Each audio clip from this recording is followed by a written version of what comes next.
Dear Heavenly Father, thank you for this day. Thank you for the sunshine. Thank you for the progress that we've made in the field, the progress that we make every session in dealing with the issues of Berry County. Watch over us today as we go about discussing and deciding things for the citizens of this county, and be with those men and women who work in harm's way to give us those freedoms. In Jesus' name, amen. I pledge allegiance to the flag of the United States of America and to the republic for which it stands, one nation, under God, indivisible, with liberty and justice for all.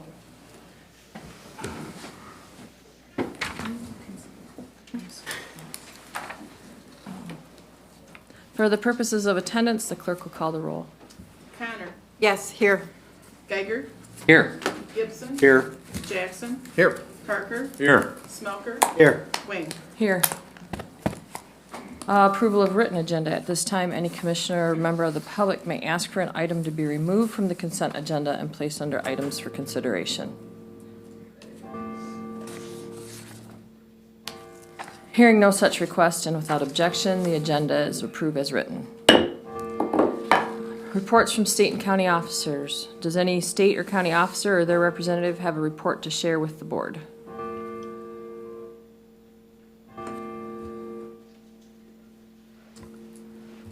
Hearing none, limited public comment. At this time, any member of the public wishing to address the board may do so for up to 3 minutes. Well then, various correspondence. Does any commissioner have any correspondence to share with the board?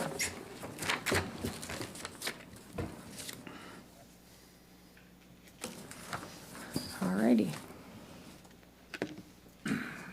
Consent items. Madam Chair, I would move for the approval of the May 28, 2019 Board of Commissioner meeting minutes, approval of the June 4th, 2019 Committee of the Whole meeting minutes, approval of taxable value report L4046 and L4028, approval of the attached 2019 L4029 form for Berry County to collect summer taxes and authorize the chairperson to sign it. Approval of amendment number 1 of the Swift Insure sanctioned probation programs. Contract number 13887 between the Fifth Circuit Court and the Michigan Supreme Court State Court Administrative Office, and to authorize the chairperson to execute, sign the amendment.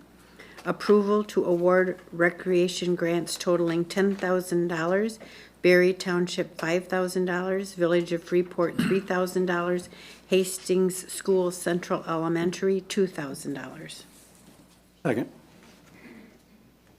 Motion by Connor, supported by Smelker, to approve the items listed under the consent agenda. Discussion is not allowed and a roll call vote is required. The clerk will call the roll. Connor. Yes. Geiger. Yes. Gibson. Yes. Jackson. Yes. Parker. Yes. Smelker. Yes. Wayne. Yes, the consent agenda is approved. Presentations. We have Rich Thimke, Executive Director, with the annual report and community assessment from the Berry County Community Mental Health Authority. Yeah, good morning. Morning. So as Heather's indicated, for those of you who have not had the pleasure to meet yet, I am Rich Thimke, Director at Berry County Community Mental Health. So just 2 reasons or outputs that we like to say, purpose of my being here this morning, just to review our annual report, 2018 annual report, and also the community needs assessment for 2019 that was conducted in partnership with the community. And so you'll see when we get to that part, there'll be questions that the state has that we ask. There'll be priority issues, there'll be rationale that the community gave for those issues, and then things that we're either working on or will be working on to develop a strategic plan to help overcome those particular issues. So we go ahead and just flip the next page. Is just kind of indication. We're going to jump into the to our annual report. So if you can just go ahead and We like to start just talking about our mission. If you can flip to that. You guys can read that. I'm not going to go ahead and read through that, but just to emphasize that, what we're about is providing holistic care to individuals in Berry County. And so what does that mean? That means individuals that have a co-occurring diagnosis, a mental ill diagnosis, those with a diagnosis of a intellectual or developmental disability. So that's kind of what we're about, is just helping people on their path to recovery. And we all know that that path to recovery is different for each and every individual. Vision statement on the next page, you see, when I started here, we didn't have a vision statement. This vision statement was actually developed by our 85 or so staff. And so this is what we should be doing when we're working with individuals to help them on that path to recovery. First thing is just believing in recovery. So instilling that belief in recovery, not only in ourselves, but in the people we work with, connecting with community, combating stigma. That's a big one that we all need to continue to work on. Making a difference. Sometimes that difference is small steps that we take for individuals.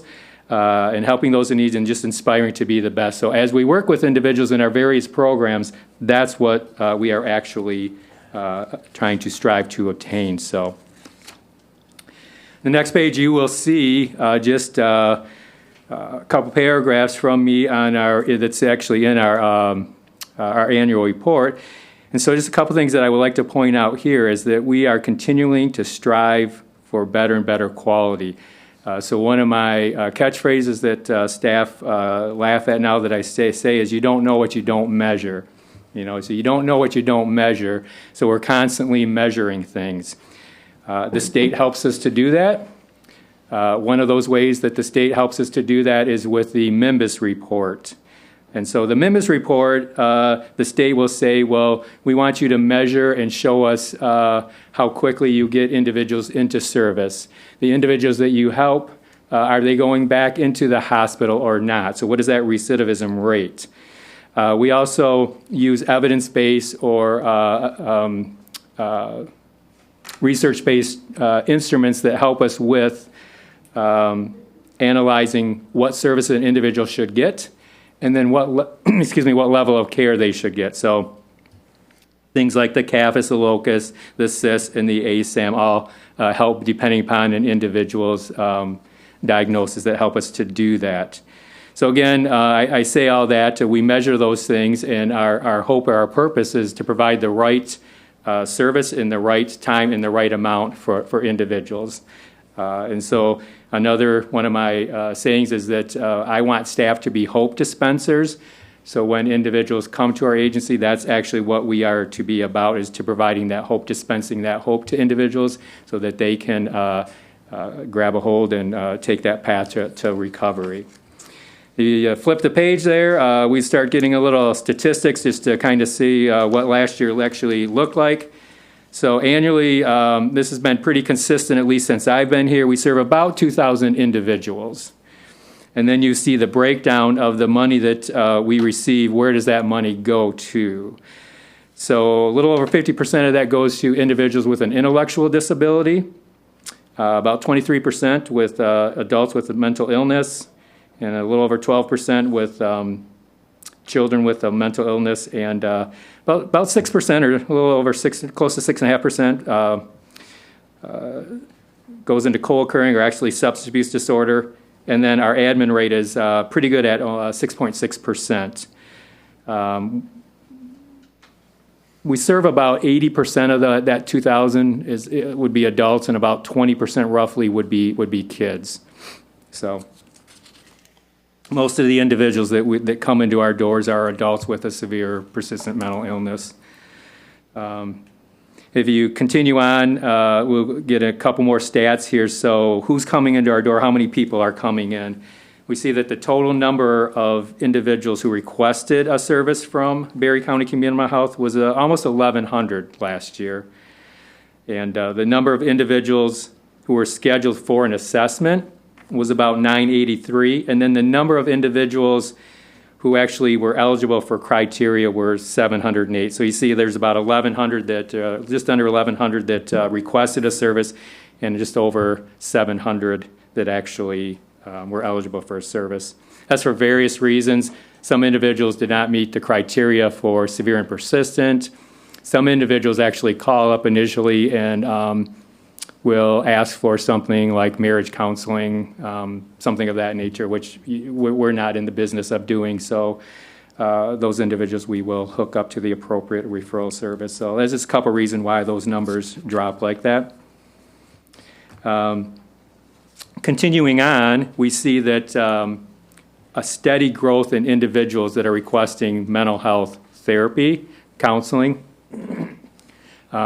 excuse me, or specifically, in addition to that, co-occurring services. Seeing a big uptrend in referrals for co-occurring services, which is mental health services and substance abuse services.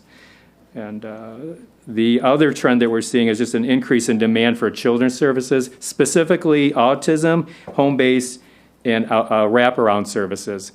But right now, we're seeing anything that's related to kids is kind of on the uptick for us. So, that kind of wraps up, is an overview of 2018. I'll jump into the needs assessment that we did, unless there's any specific questions regarding the information that I just went over. Okay. Then I will jump into the assessment from 2019. And if we continue on there and just kind of flip the page, you'll see these are the 3 questions that the state of Michigan gives us. And we pass these out to community partners like the schools, the hospital, the courts. So a wide variety of community partners get these questions, fill these out, bring those back or send those back to us. And so when they send those back into us, what we will do is we will analyze, add up, what is the priority issue, what are the top 5 priority issues that people are indicating, and then what is the rationale behind those issues. So that's what we're going to see in some of these slides coming up next. We'll see what are the top 5 priority issues and the rationale for those issues. And then in a little bit later, we'll see what is Barry County Community Health either doing now or is planning to do to try to affect those situations. So next page, we'll see the priority issue here, service to schools and psychiatric needs were mentioned by several individuals. Service to school, we received back information that there's increase in anxiety, depression amongst our younger kids, even in middle school. Suicide ideation and self-harm is obviously on the increase. So that's a big need. Psychiatric need, just the increase for more docs, specifically more docs that provide services to adolescents. So that's been a need for a while. Substance use disorder services. Reason for that priority was mentioned, an increase in marijuana use. I think sometimes kids get a mixed message, even adults, with the recent change in laws. And then we're seeing a huge issue with vaping in schools. Kids are not always vaping tobacco in their vaping instruments as well. So that's a huge need for which is also related to that first need with working with the schools. Individuals with mental illness being incarcerated. So individuals that are arrested are brought to jail. They're not really receiving the treatment that they need there, whether it be mental health or probably co-occurring treatment. So we need to continue to address that. And then the 5th one is just awareness of what services community mental health actually provides. What is the eligibility for those services? If community mental health is not the provider for that service, then who do we connect people to, and how do we go about doing that? So if we turn the page there, now you'll see that services schools listed there. You'll see that rationale that some of our partners gave, and then on the right, or maybe it's on your left on the board there, you'll see either what we're doing now or things that are are in the works for our strategic plan to kind of overcome this barrier. So things like just making sure that the information that is out in the community, whether it's our website or their website, that's the latest and greatest and up to date, exploring additional funding, exploring offering youth mental health first aid, just doing some training for the teachers when they have professional development days, looking at ways that we can increase funding so we can partner with the schools in the ISD. What can we do together to get more services into the schools and provide adequate and timely services to the kids that need that.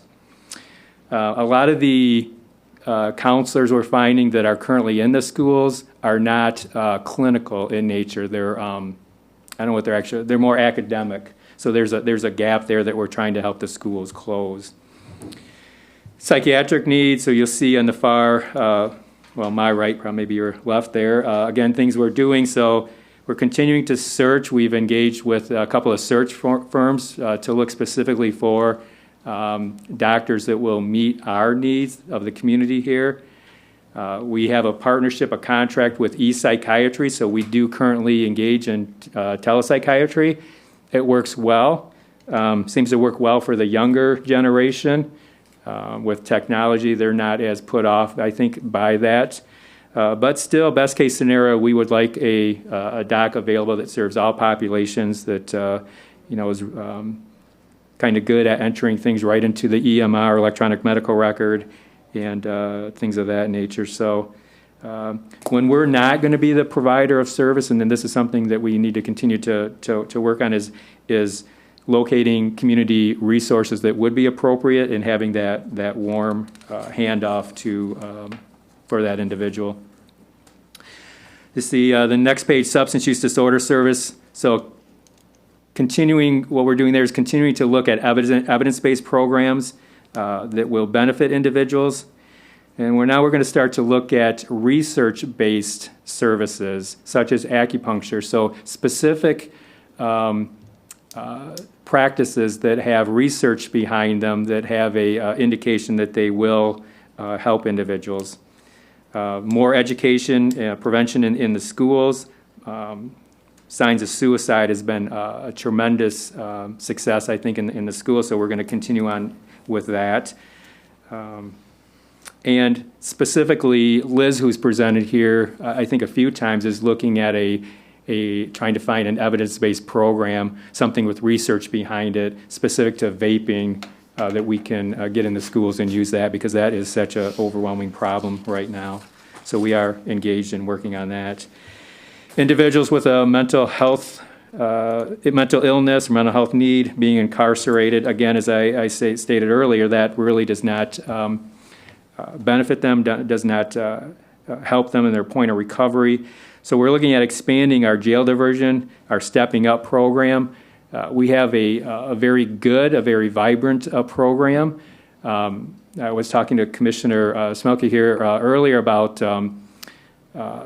I had an opportunity to go over to Saginaw a couple weeks ago and talking to our partners over there. So Saginaw is a much larger community than Barry County, and they are engaged in jail diversion. But the things that we are doing and how the community is rallying around that, they were pretty impressed with. So that's kudos to this community. But we realize that for the individuals that find themselves in that situation, we need to continue to do more. We need to assess as soon as they are in the jail for mental health needs, continue to discharge plan as soon as they're in that jail, and connect them with services, continuing services once they exit the jail. And then awareness and communication on what services community mental health provides. What is our mandate?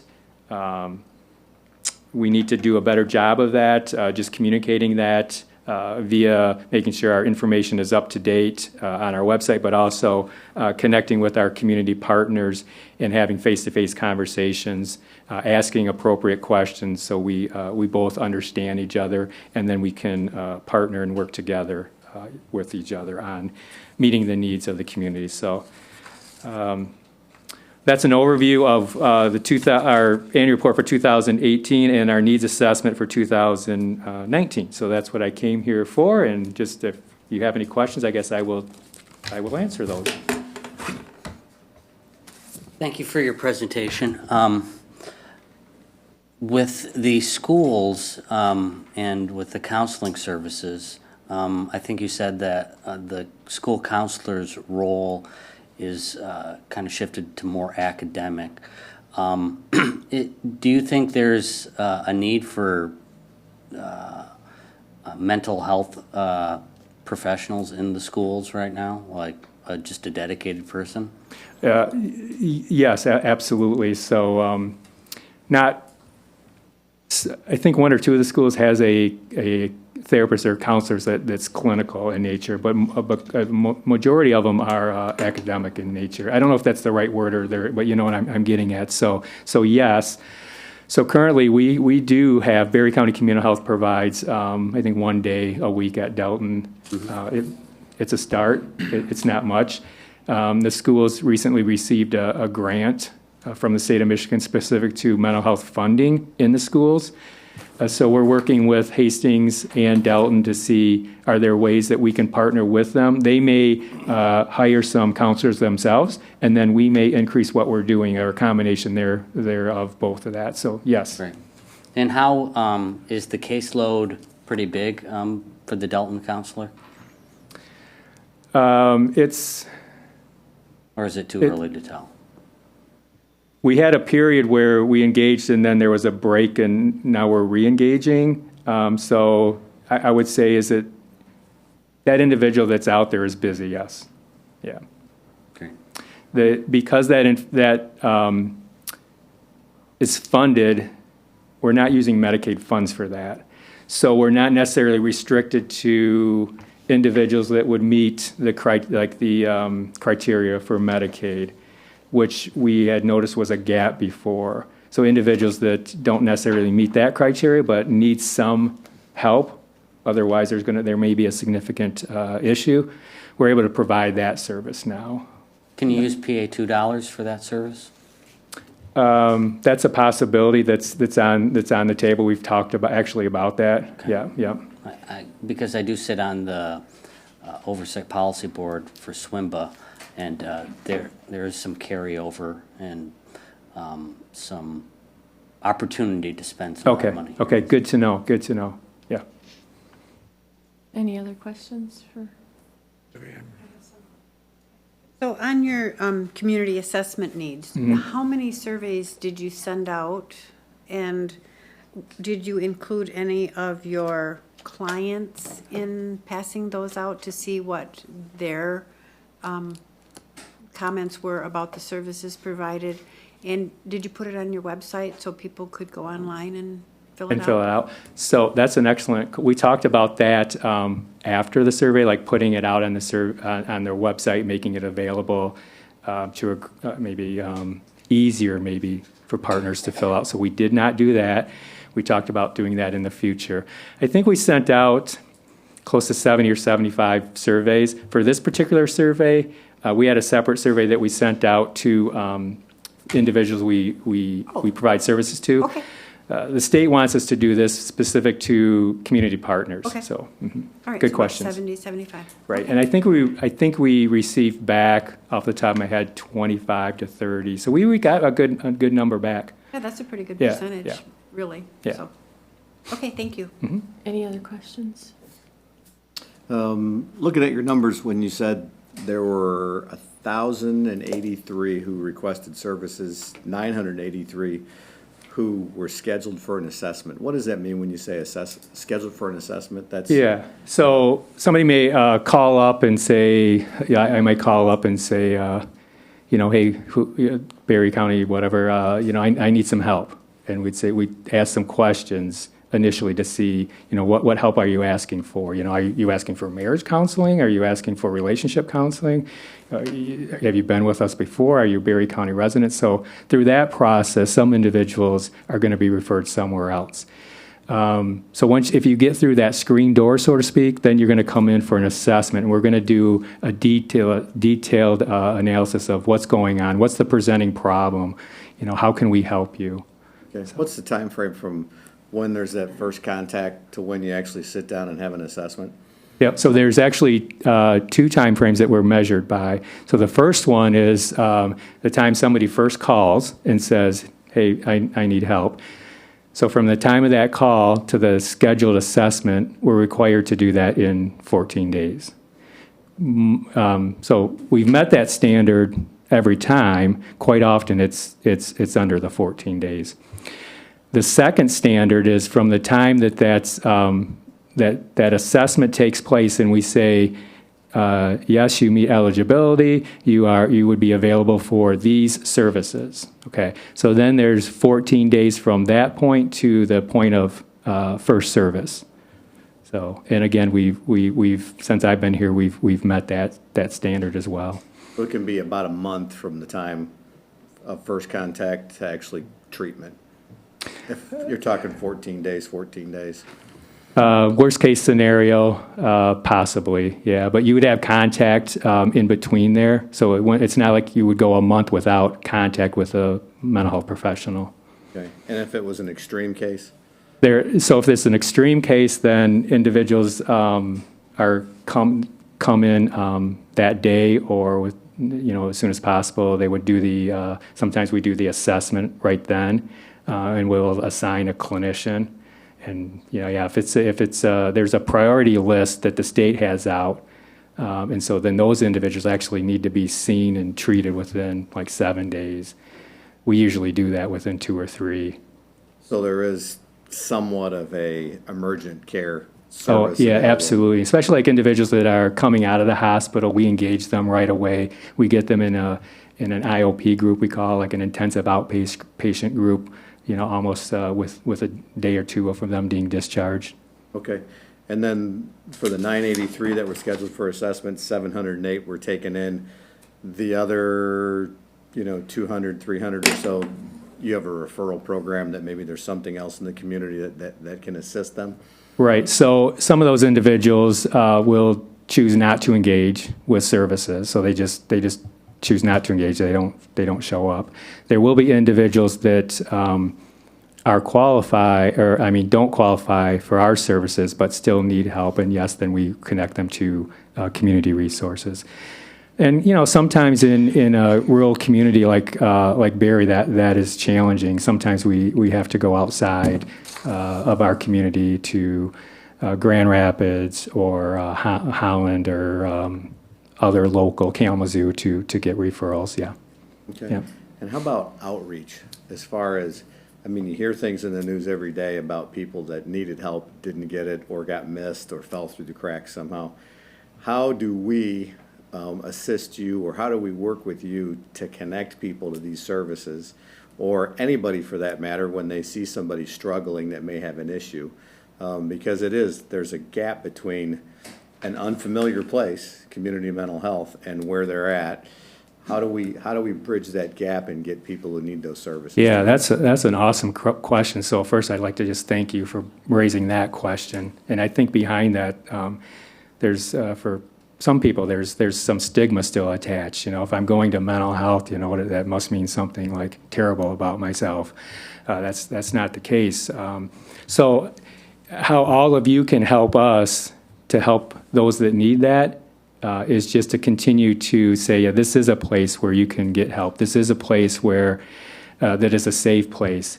Even if it's not community mental health, that's, if you don't need that level of service, that's actually a good thing. But then they're going to help connect you with somebody that's close to you that can help you. We're having some of our peer support specialists connect with people in the community because if somebody has gone through a process, individuals just tend to listen to that more than somebody in a suit saying how we can provide services. So we've had conversations maybe about getting them out in different settings and talk about their experiences. But that's one area where I would admit we need to do a better job of. Okay. And as far as schools go, is there any type of outreach? I don't know if you guys actually present or go in and talk to schools at assemblies or different things, so people, A, there's awareness, but B, it's more of a friendly face to the fact that, hey, this isn't an institution. You know, this is where you go to get help, to get questions answered if you're having an issue. I mean, is there outreach at the school, Yeah. high school level? Yeah, there is high school and middle school. There's actually quite a bit that we do. Liz, who I know has presented here a couple of times, so our prevention team, now it partners with our clinical team, and they do go out to the schools and they present on like signs of suicide. So they will present that program in the middle schools and the high schools throughout Hastings. There's different times where the school has reached out and said, hey, do you have somebody that could speak on like this topic, depression? And then we will send a clinician and somebody from prevention out to do that. So we are pretty engaged with the schools as far as educating and training and teaching, and having those kids know that everybody's experience is unique and it's okay to reach out to a safe, trusted adult for help. Yeah, it just seems like if you get that engagement younger, even if they become an adult or are doing something different 10 years down the road, if it was a friendly face or something when they were in high school, that maybe they're more apt to reach out. Absolutely. And, if we can connect with young individuals that are struggling, we all carry computers in our pocket, and I think part of that is, especially for young ladies, there's more of this comparison, so it just makes it harder than like when I was in middle school or high school. If I struggled with something or if I acted a fool, like pretty much me and a couple of my buddies are the only ones that knew that. Now pretty much the whole world knows about it. So there's that extra pressure, I think, on our kids today that we even more so we need to let them know that, hey, you're normal, you're okay. This is a safe place, and so that's what we're trying to do, and we need to do a better job of that. Okay. Last question: if you have somebody, know somebody, think there's somebody that's struggling, that's resistant to get care, or resistant to come in or talk to them, I mean, how do we connect somebody that may be at risk to themselves or to the community, whatever the case is, to you? Is there a protocol? Is there some way, if somebody sees that or somebody needs help, that they can connect, or is there a mechanism there? Yeah, so another good question. So if you're involved with somebody that you're seeing is really struggling, maybe they're even talking about hurting themselves. First of all, the data actually shows that if you engage that person and you actually use the word suicide, the S word's not a bad word, that if you actually ask them that question, that the percentage of individuals that actually complete goes down. So that's what I would say would be the first thing, to engage them, to let them know that you care for them, ask open-ended questions, let them know that you want to help them help themselves. And so, hey, here's one way we can do that together. Don't make it like something that they have to do or they're going to take this journey alone. But if you say, hey, let's take this step together, hey, I heard there's some good people down at this place, and let's just go have a conversation with them. So try to make it a little less intimidating, for them as far as that goes. Okay. One more question that just came up too. What about the relationship with law enforcement here locally? I mean, has that been a good working relationship as far as your interaction? Because obviously a lot of people end up there that they get the first analysis of, hey, there might be something bigger here at risk, Yeah, for sure. And so I would say yes. So I sit on a few committees with Jeff Pratt and then Dar. And Dar's on and been tremendous with the Stepping Up program and the jail diversion program. So he is all in on understanding that individuals' needs are unique, and Dar's facility is not meant to provide treatment. It is meant to provide incarceration, right? And so he's all on board and fully supportive of jail diversion, providing treatment, providing the right treatment at the right time. So I say we have a good relationship with law enforcement in this community more so than I've seen in other communities. Awesome. Yeah. Thank you for your presentation. You're welcome. Did you have anything? I have one more question. Does Dan have any? In the community assessment needs for Carewell Services, we noticed a rise in younger seniors and suicide issues or hurting themselves. What's your population of seniors? Do you know what that is that you might serve? Yeah, so our percentage of seniors compared to like our overall percentage of individuals we serve is probably pretty small. Oh, okay. You know, it might be 5-10%. Just like the amount of kids we serve is compared to adults is considerably lower. It's probably 80-20. But at times their needs are higher. So you're right that what we're seeing, what Liz has shown me is in data, is that the population that is increasing the most in suicide is that older population. And actually, there's an increase we're seeing for farmers. You know, it's a business, but it's hard if you to pay those bills if the weather doesn't cooperate and you don't get the crops in, right? So, and you maybe have some other struggling issues. So, I just wondered if your surveys would reflect the same as the Carewell with that yes. rising, and you Yeah. are seeing that. we do have a OBER coordinator, so it's an individual that predominantly works with older individuals and provides needs to them, and then assesses do they need nursing home level care or something of that nature as well. Okay. So yes, Thank you. you're welcome. Commissioner Smucker. Just a follow-up on the police departments. Our police department has, I believe, 100% participation in mental health first aid training to help recognize problems when they become in contact with it. And a lot of them are going to engage in the 2-day managing a mental health crisis. And that's coming up through Stepping Up, so. I would just conclude with saying if you're out and about and you see something or you just wonder about something, hey, is there some program that would benefit an individual? You know, you feel free to call Community Mental Health and ask for myself or Kelly or Emily. If you ask for one of us three, we would get we may not know the answer, but we'll get the answer. So appreciate it. Thank you very much. Public hearings, we have none. Items for consideration, Commissioner Smucker. Madam Chair, I move for the approval of the following transfers and disbursements. Approval of prepaid invoices in the amount of $3,055,126.60. Approval of claims in the amount of $43,053.53. Approval of commissioner reimbursement mileage in the amount of $633.24. Support.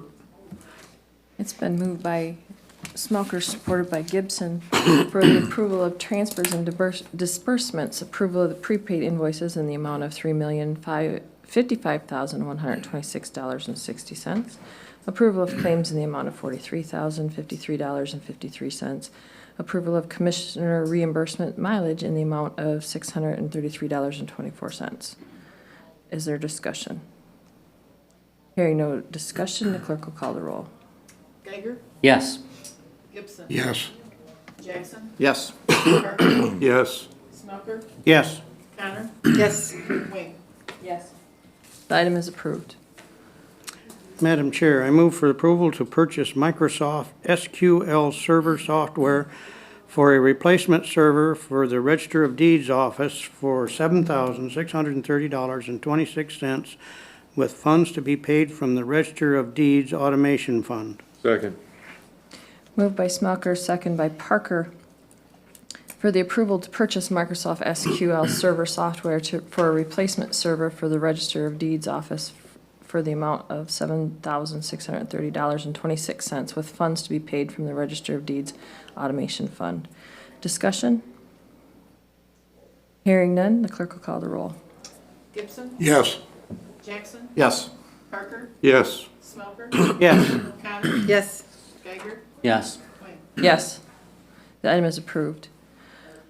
Madam Chair, I move for the approval of the renewal of the liability, vehicle, physical damage, and property and crime insurance coverage through the Michigan Municipal Risk Management Authority for the period of July 1, 2019 to July 1, 2020 in the amount of $395,227 and authorize the member representative to sign the agreement. Support. Moved by Smelker, support by Geiger, for the approval of renewal of the liability, vehicle physical damage, and property and crime insurance coverage through the Michigan Municipal Risk Management Authority for a period of July 1st, 2019 to July 1st, 2020 in the amount of $395,227 and authorize the member representative to sign the agreement. Discussion? Hearing none, the clerk will call the roll. Jackson. Yes. Parker. Yes. Smelker. Yes. Connor. Yes. Geiger. Yes. Gibson. Yes. Wayne. Yes, the item is approved.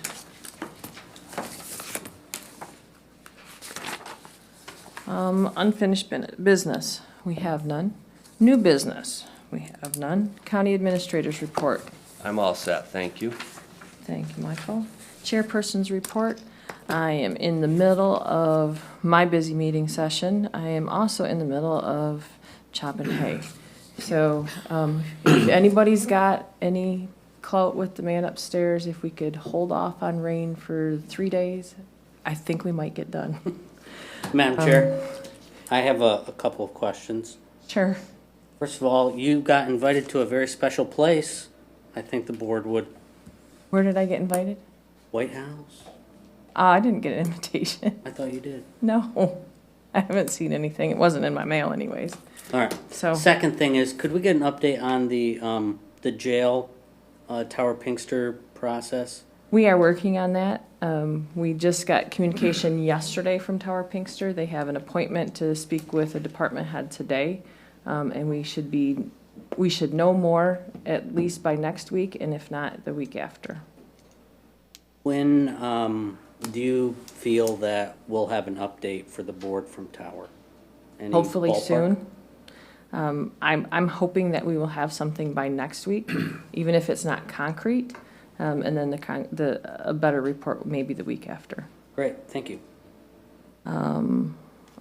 Other than that, I think Charlton Park Day was a big hit. They ran out of ice cream. They had less than 100 hot dogs left, which is always a good sign that they had a lot of people there.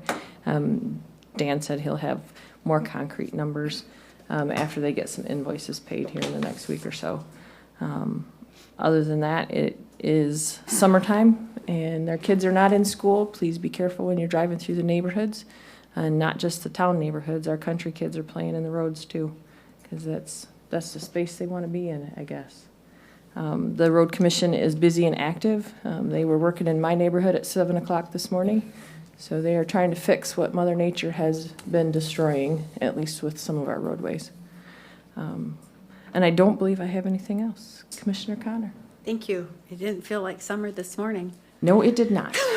So anyways, things that I've attended since our last board meeting. I attended the MAX Summit in Grand Rapids. They had a breakout sessions on the new court funding issues that are currently before the state. Mental illness in correction facilities was one of the breakouts. Tackling blight and planning a capital improvement plan, which was, we didn't really complete the exercise they gave us because it wasn't really based to county, but we learned some very interesting things about how different counties do tackle their capital improvement plan. I attended the Orangeville Township meeting, summertime, yes. They talked to subdivision regarding a special need road assessment and also increasing their use of their ball fields in Orangeville. The SMART meeting, Megan Kite from MAC gave an update on current legislation. Jim Escamilla from Bice and Associates gave an update on the progress of the Branch County Jail. They're doing some their plans and everything are done. They're doing some soil borings where they want to put their property. Their jail is much like ours. It has vacant property beside it. So they may have to go to one side or the other depending on those soil borings. But they hope to have their jail finished in early 2021. That's hard, I even wrote that backwards. We toured the Commission on Aging facility at the H-Side Burnside Center, and I have to get back in touch with their manager because they operate that facility with only 5 permanent employees and the rest are volunteers. So I gotta find out what that means, how they do some of those services that our COA does. We also toured the new Consumers Energy Customer Service Center. That was a very nice tour. Greg Moore, he was a Calhoun County Commissioner, also Senator Knopf's Chief of Staff, is the new manager there. It was a great tour. We also talked about the change in the Open Meetings Act, which includes military to be able to participate via Skype or phone if they're deployed and they are current official. We also discussed attending BOC meetings by those same venues, and all of them said that they don't allow them at the county boards, but they do allow them in some of the other boards that they sit on, so. I met with the attorney for the airport board as recommended by the airport board. And we also had, John and I went to a FOC ad hoc committee meeting with Bob Van Putten, just for kind of a status on where we are and when we might see something. I also attended the Upper Crooked Lake public meeting held on Saturday at the Delton Middle School Gymnasium. Started at 10 and I got out of there about 2:30. So that's what I've been up to. Thank you, ma'am. Commissioner Geiger. The only update that I have is just a heads up to the rest of the commissioners is next week. I'll be submitting an agenda request form tomorrow morning to talk about our appointments reform process. I indicated a couple weeks ago that I'd have that proposal, and that will be here next week. Thank you, sir. Mm-hmm. Commissioner Parker. Thornapple Township meeting last night. Nothing. They had a proclamation for Shirley Eaton, who was a longtime treasurer for the township, and it was kind of an emotional time. Her son Randy was there, who's the fire chief, and accepted that.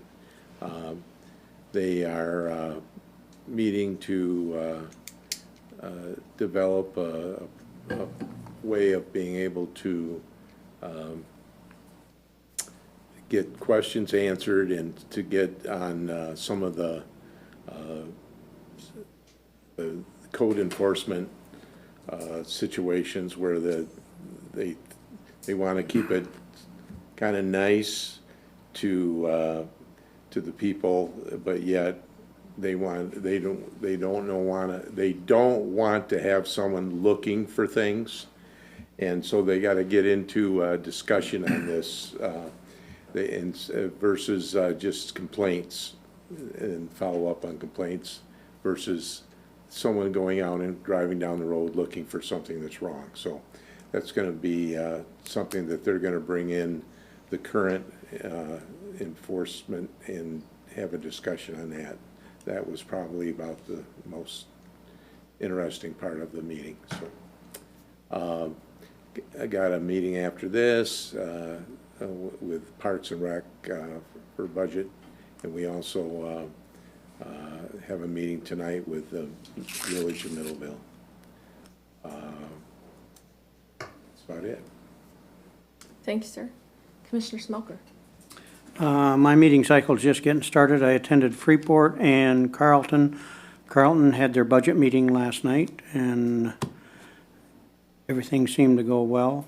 Attended the summit with Vivian and Michael, and although it was targeted a little bit towards municipalities, I got some good stuff out of it for the county, and that's about it. Commissioner Jackson. Yeah, just at the beginning of the cycle, Hope Township last night did not have a meeting due to lack of agenda items, so that was a night off. I also attended the Watson Drain Scope meeting on Saturday with Vivian, and that was a I guess I would call that a pretty amazing turnout. What, 250, 300 people in attendance in the middle school gym. And it was a long meeting. I wasn't able to stay for all of it. My dad was going through some open heart surgery at that point, but I think it was good the way it was laid out and presented. There was an opportunity to ask some questions and get some input. There's still a lot of frustration, a lot of finger pointing of why and how this water has got there and continues to go, but as we continue to see, it's just high everywhere. I mean, really, it's high everywhere. I know one of the residents that we had talked to is now pumping out in excess of 100,000 gallons a day out of their house, out of their crawl space. So, I mean, and I've also talked to Greg Moore, who's a community affairs rep for Consumers Energy, and I'm working with him and Prairieville and Berry Township supervisors on a program that they're trying to put in place to give a minimal energy credit, but also some payment terms and some things for people who are running those pumps nonstop if they need some time to pay, and there's also some other things we're working on, so. But, so Consumers is engaged, but I don't see any relief in sight with the weather pattern we have right now. M43 in Cloverdale is still closed, and there is water over the roadway in several other places as well, so. Thank you, sir. Commissioner Gibson. Everything is still on schedule at the transit, and there'll be another transit meeting this Thursday at the Titan Center at 10 o'clock, construction meeting. I attended the Baum Family Surgical Center groundbreaking on Wednesday, June the 5th. I'm guessing there's probably close to 200 people there at that event. And tonight I'll be going to Hastings Township. That's all I have. Thank you, sir. Limited public comment.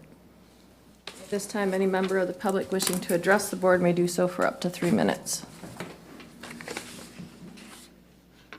Seeing none, is there any other business to come before the board? I think there is one small detail that we need to recognize. Tomorrow is a very special day for Commissioner Gibson. And if you're out and about and you see him, please wish him a very happy birthday.